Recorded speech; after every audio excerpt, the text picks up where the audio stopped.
Good evening. Welcome to the Mentor Public Library's program, Your Town. Our topic this evening is the Lake County's 150th birthday, and our guests are Joan Kapsch, who is the Education Director at the Lake County Historical Society, and Ruth Stenberg, who is Development Coordinator.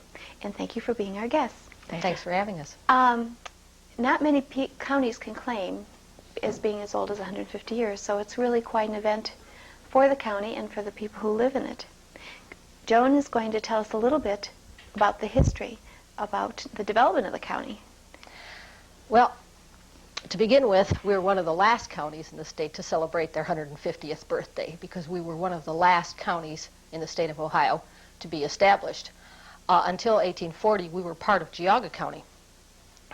Excuse me.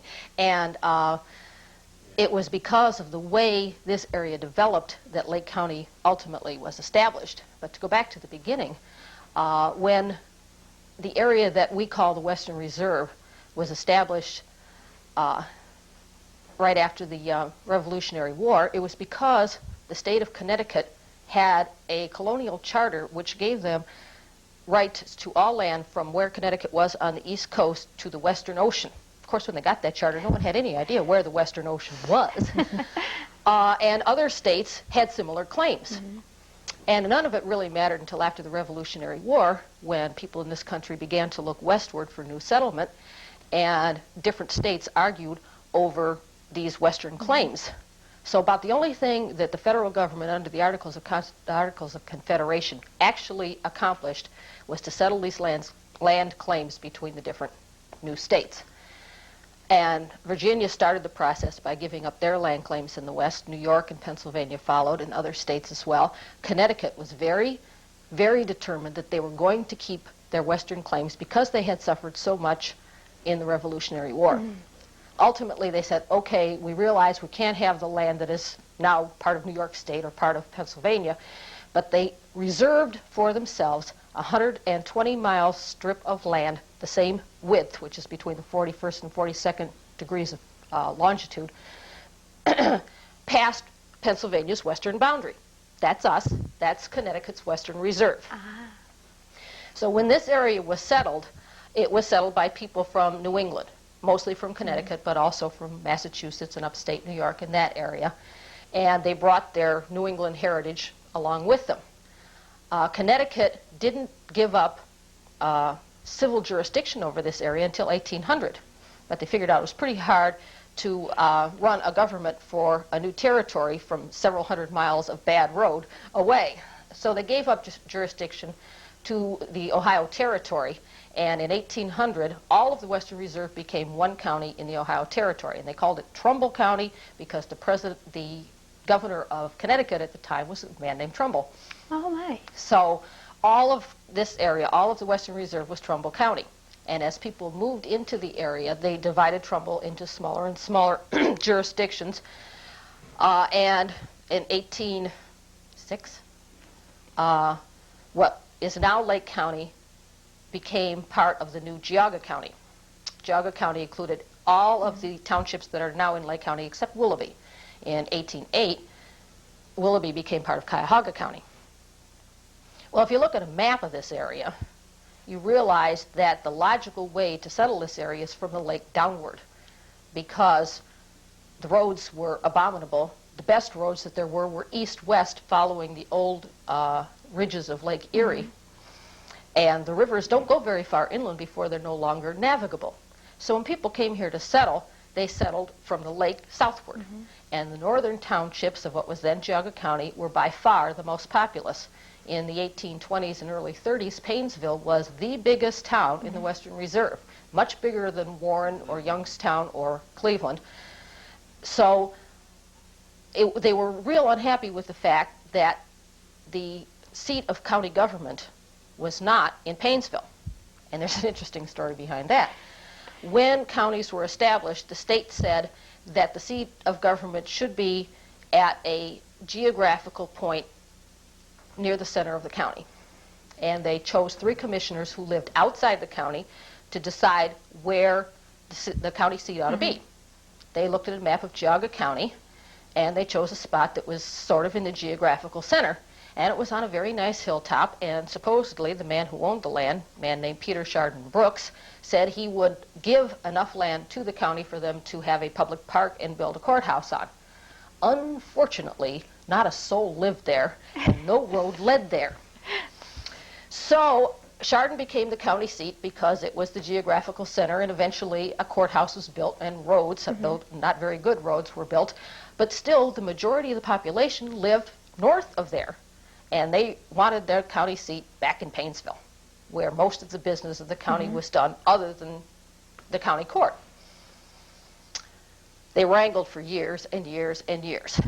And in the mid-1830s, they really lost the battle.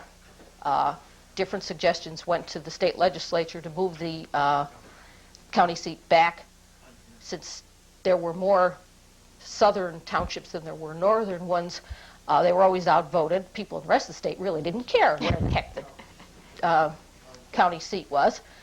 So after deciding that it was impossible to move the county seat of Geauga County back to Painesville, in the late 1830s, they decided to make a separate county, which would have its county seat at Painesville, and chose the 7 northernmost townships of Geauga County, plus Willoughby from Cuyahoga County, to be a new county. One small problem with that was Ohio had a restriction on how large a county had to be in square miles. Those 7 townships weren't big enough. So Lake County includes all of the part of Ohio north of the northernmost townships in the county, north of Madison and Perry and Painesville and Mentor and Willoughby. That's real wet. All of Lake Erie to the international boundary is legally a part of Lake County, because otherwise we're not big enough to be a county, and we are the smallest. And that's how they supplemented it? By putting part of Lake Erie in our county? Population we had, but size we didn't. So they... the fish are part of Lake County. Are part of Lake County. If we could figure out how to tax them, we might be in pretty good shape. That's fascinating. I had no idea. And it's interesting because the shoreline has changed in time. And you know, it's gone further out. Maybe it keeps going. Not likely to happen, I wouldn't think. So ultimately, Lake County was formed, probably because everybody else in the state was tired of hearing these arguments. One of the legislatures put a small little item in the record just before the official vote. He wanted to create an entirely new county for the state of Ohio called Catfish County, which would be all under the water. He figured if Lake County could do it, why not other places? But it was difficult to figure out where to put the courthouse there. But on March the 6th of 1840, Lake County was officially created by the state legislature. So March the 6th of this year, we will have our 150th birthday. So officially it's March 6th that it was formulated. How fascinating. It's interesting when I don't think people, your average citizen of the county doesn't realize all the changes that have occurred within the county. Because if you read older history, if you read the Lake County Historical Society's bulletins from long ago that are compiled, and you know the back history of things, like reading about Mentor Marsh, and that was like a community. And if you read, we have a brochure at the library called Pioneer Women of the 1800s, but what people thought about the community, they came out here and saw the beautiful trees, and it was a very remote area, and that, you know, how the populace has changed, that Painesville was the center. Yes. And that over the years is, you know, all of it, it's all shifted, it's all varied, and it's very fascinating. Yeah, until really the suburban boom, Painesville was the center of the county, except that people who live in Willoughby have always seemed to consider themselves more a far eastern suburb of Cuyahoga County, of Cleveland, than the rest of the county has. And it may be because of that interval of time when Willoughby, between 1808 and 1840, was a part of Cuyahoga County. We frequently have people who come into our library to do research on property in Willoughby, and they can go back as far as 1840 in county records here in Lake County, but then they have to go to Cuyahoga County to find the records. We do have some of the old Geauga County records for the rest of the townships in Lake County, but we don't have any of those Cuyahoga County records, so they're required to go to the courthouse in Cleveland to get those records that they might need. I think the interesting thing that I found about when reading past history of Lake County is that a lot of it is diversified due to the settlement heritage of the people who settled in the area. Like Fairport has its own heritage, and even though it's become more eclectic over the years, there are definite patterns that have developed within the different communities due to the backgrounds of the people who've settled The in Finns it. who came to Fairport and are still there in strong numbers came basically to build railroad to Fairport and then stayed to work on the docks. For some years there was a major industry in loading and unloading coal and iron ore at Fairport, and most of that Finnish population worked on the docks, and they established a strong community there with churches and their schools and all that sort of thing. Same sort of thing happened close to the turn of the century in Wycliffe, where there was a large influx of Italians to work in the vineyards that were in Wycliffe. It was a large area of vineyards and wineries, and they had brought their tradition with them from Italy and worked in the vineyards there in Wycliffe, and there's still a strong Italian population in Wycliffe. That's fascinating. I know one of the interesting things is hopefully as the community becomes more aware of the county's past, that one time when I was doing research, I discovered that there was an amusement park in Willoughby. And and it's kind of like disappeared from it. It's mentioned in some history. It was kind of a strange little amusement park. It was owned by the CP&E, the Interurban Railroad that came through the county, and they ran special trains out to what they called Willow Beach Park, which is about where Willowick City Hall is now. And they got the income from the concessions and that sort of thing at the park. But it didn't have a whole lot to offer other than the beach. There was a pavilion for dancing, there were some ball fields, and a lot of fraternal groups and churches and that sort of thing had their picnics there in the summertime. But as the CP&E started losing money, they looked to the Willow Beach Park as sort of a hope-for way to get revenue, so they started to build it up. They put in a carousel and they put in a roller coaster, but they had an awful lot of competition from a place on the east end of Cleveland called Euclid Beach. So they had to do something that I think is a little bit desperate. They put in an auto coaster. This was a series of hills like a roller coaster that you could drive your own car on top of. And then you let your car coast down these hills by gravity. I don't think that it's a very wise idea, but of course in those days no one knew what a car was capable of doing, and but nor the probably liabilities. A lot of people who bought their first car, they were ready to find out. It must have been exciting, and I sure hope the end of it didn't go off toward the water. That was kind of its undoing too, wasn't it? Yeah, it was the automobile that really marked the end of the interurban. Yeah. And marked the beginning of paved roads in Lake County. All right, we have to take a short break, but we'll be back in a moment. Welcome back to the Mentor Public Library's program, Your Town. We are discussing Lake County's 150th birthday, which is going to occur this year, and our guests are Joan Capsh, who is the Education Director of the Lake County Historical Society, and Ruth Stenberg, who is the Development Coordinator for the Lake County Historical Society. The first part of our program, Joan enlightened us on the history of the county, and Ruth is going to fill us in on all the activities that are occurring for the county's birthday. Thank you. Well, we're trying to get all of the activities that are occurring this year listed and trying to accumulate a list to publish, and we're trying to ask organizations in the county if they're planning something, some of the ethnic groups that you mentioned, if they're planning festivals, if different communities are having their home days or their pioneer days or whatever, to let us know so that we can include that kind of information, and hopefully they'll center whatever they're doing around the 150 years. If they haven't been in existence that long, whatever kind of history they have, if they are 5 years old, 15 years old, whatever, to be part of this whole big celebration. That was an interesting point you made. The matter, if most likely, some things may have been around 150 years, but not more than likely. But any amount of time, anything like that, is a contribution. Right. It's what has made the county what it is. So it is important. We keep saying this is 150 years up to yesterday because it's all history. And it's all important and it's all fascinating. And in fact, the recent history might be more fascinating to younger people if they can remember when they were little. Well, like Joan was saying that her mother remembered going to the park that we mentioned. You know, to us, we can't imagine, but she could remember. It's an initial statement or someone actually remembering that's there, just like Euclid Beach Park, although that's not in Lake County. I think that's the uniqueness of it, that people can remember doing it. And that is what I think is important for the county, is like watching the area that you've lived in change and develop if you have lived here that long to do so.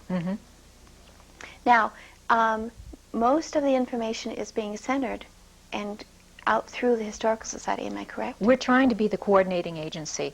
We've been meeting since last year with as many organizations as possible to try to get information from them to then be able to pass out to the community. We've sent information to everybody that we can think of, all of the community newspapers.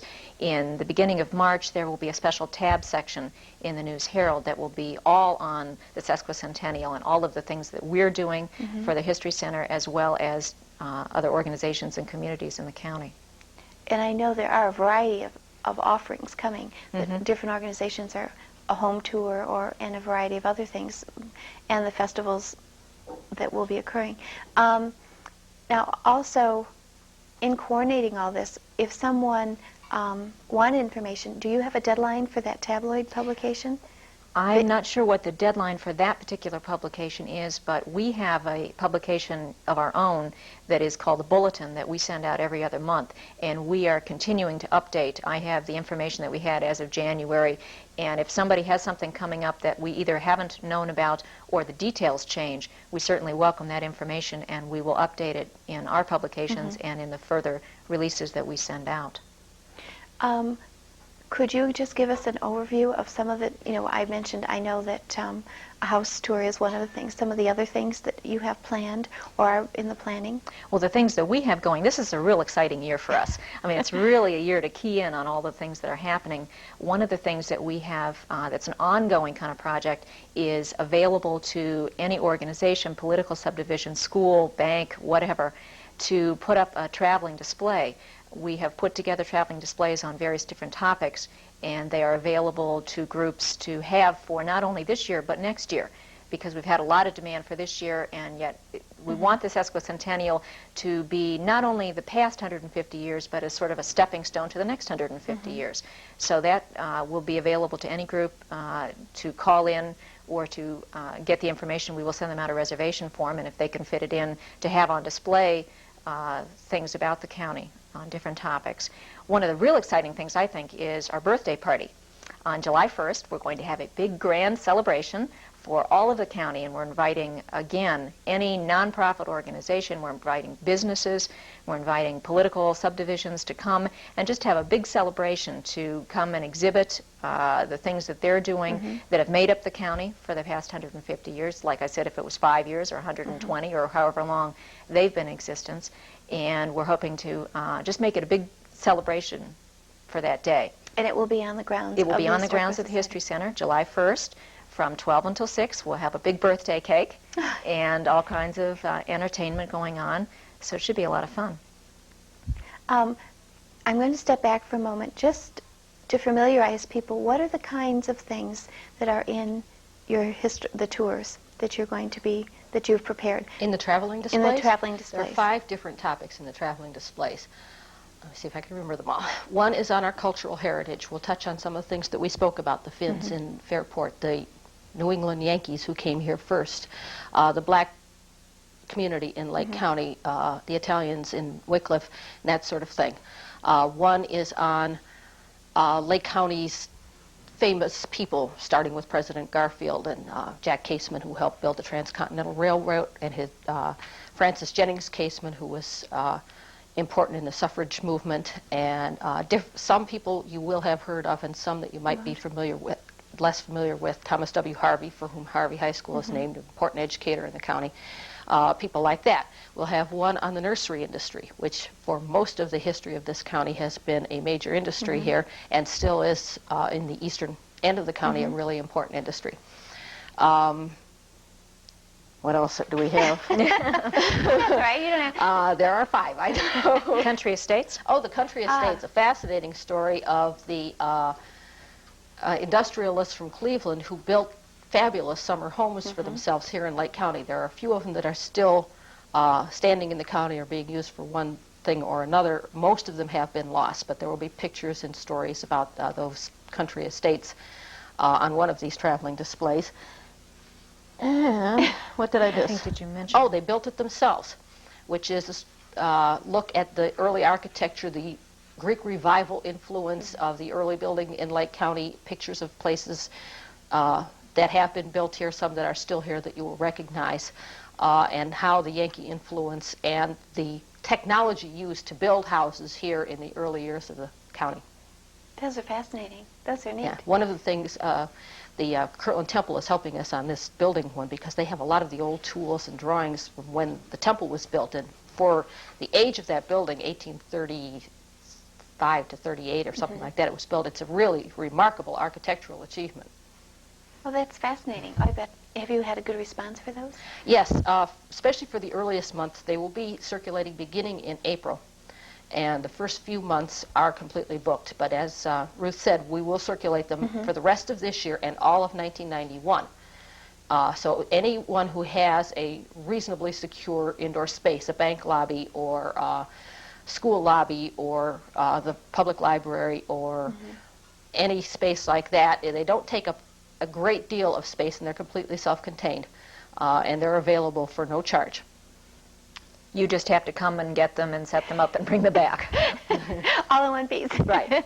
And they're scheduled all around the county. We have them in Madison and Wickliffe and everywhere in That's between for wonderful. various. So when people go into their library and see one, they might come back the next month and see a different one or go somewhere else and see, but they're all part of the same project. Time allotment for each display? For 1 month. 1 month. Okay. Now, do you have any other things that you wanted to highlight as far as coming? Well, the things that we normally do, we have a regular set of events that we hold every year. Last year was our first year for holding a reenactment of the War of 1812. This is the only one, to our knowledge, done anywhere. And this area was contiguous to the areas where the actual battles were fought. So there's a lot of influence from this area. And we had, I think about 200 people, or I guess there are 200 in total in the country, reenactors, and we had a great portion of them from Canada and from different states here last year to fight the battle, to have the encampment. And that's, again, part of our history. It was pre-1840, but it was part of this area, so it is part of the Sesquicentennial. I think the historical. interesting thing about that is that most people don't realize that when they come, they live as they actually did then. They dress. Right. It's totally a reenactment of all phases of that period for those people. And it's hard to tell the British from the Americans because in a lot of cases they were both wearing red coats. And their uniform, all their clothing is authentic. You know, it duplicates what it was actually then. Right, and people can come and walk through and talk to the people and ask them questions. They can see the battles. Last year they actually dragooned some of the kids into the battles and had them fight with broomsticks and pretend that they were part of whichever side. So it was a lot of fun. But again, that's part of our history. It doesn't necessarily fit in with 150 years, but it is a special celebration. The thing that we're probably the best known for at the History Center when you talk to people is the Little Mountain Folk Festival, the last weekend in July. And of course that celebrates another part of our history, which is our culture, our arts and crafts, our artisans, our music. And that's another way to come and get another slice of history. No, we're running out of time. I think the important thing for people to do is if they want to put information in, to contact you as soon as possible. If they want information, to call. If they want information about the history of the area, to come to the library at the History Center. That you are the main source, the gathering area and feeding area for this information for the celebration. And there will be the publication in the News Herald that will be coming out. And the variety of events will be, as we mentioned earlier, quite a variety of them. And look in your community newsletters and see whether there's information there. And if not, ask them to contact us and we'll be glad to provide them with information. Okay. I think the important thing is, as Joan started to highlight and you were emphasizing, is that no matter what the phase is, short or long, it all played a part in our history, and for people to learn about it should be very interesting for them. Should Even be a if they're fun not year. interesting, it should be a fun year for the county. And thank you for starting to tell us about it. And thank you for being our guests. And thank you for watching the Mentor Public Library's program, Your Town.